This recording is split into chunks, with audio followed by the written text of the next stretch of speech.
The stars over Mars shimmered red as the combined human architect fleet launched toward Earth. Thousands of ships streaked through the void like shooting stars, steel and crystal, side by side.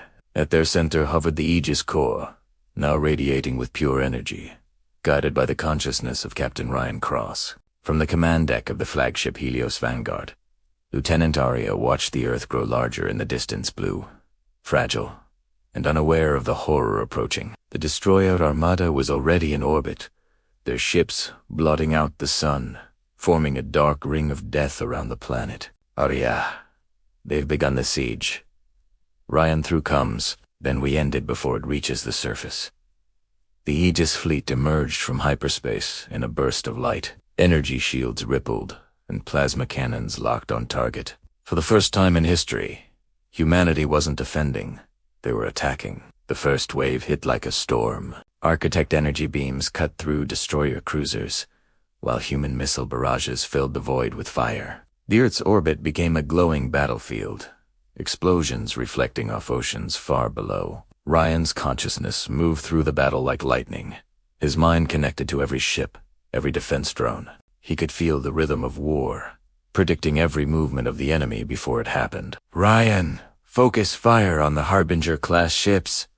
Don't let them align their cores. Arya, copy that. Targeting sectors 7 through 9.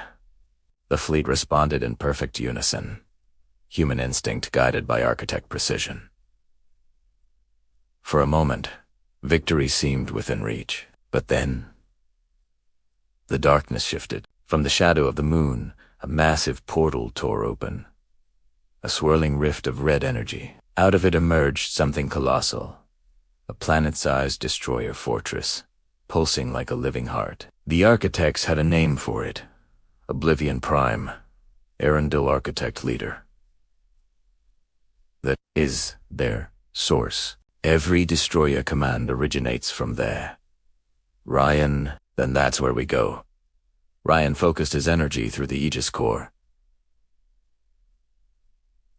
His form began to materialize. Inside the Helios Vanguard, a holographic projection of light and armor. He looked almost human, but his eyes glowed with energy. Arya, Ryan, you Cantor, energy link, is unstable. Ryan, if I don't lead them, no one will. The fleet's formation shifted as Ryan transmitted a direct attack pattern to the command ships. Hundreds of vessels dived toward Oblivion Prime, weaving through plasma storms and shattered debris. The closer they got, the stranger things became. Space itself began to distort, bending light and time. Inside the fortress, the enemy revealed itself. Not machines, not monsters, but living shadows, conscious energy forms controlling the destroyer fleet. Their leader, a towering figure of molten red light, spoke directly into Rion's mind. The Shadow King. You think you've evolved, human? You are nothing but a spark. And I am the void. Ryan's energy flared. Ryan, then let's see what happens when the spark ignites the dark.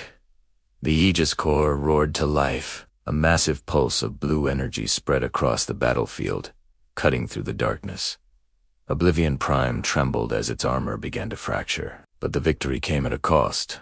The Aegis core's power was unstable, draining Ryan's essence with every strike. Arya overcomes. Ryan, you're losing energy. You need to stop. Ryan, if Earth survives, that's all that matters. He channeled every last ounce of power into one final blast, the Aegis Nova, a beam of pure fusion energy that pierced Oblivion Prime's heart. The explosion was silent at first, then erupted into a blinding storm of light that engulfed half the battlefield. When the light faded, the destroyer fleet was gone. Only drifting debris and blue energy trails remained. Earth was safe, for now. But aboard the Helios Vanguard, Arya stood silent, tears in her eyes. Arundel, he has done what no one could. He has saved your world. Arya, then why does it feel like we've lost him again? In the aftermath, deep beneath Earth's magnetic field, fragments of Aegis energy began to merge, forming a faint humanoid shape of light. Ryan's voice echoed faintly. Ryan, I'm still here, and something's coming. The war for Earth was over, but the war for the galaxy had just begun.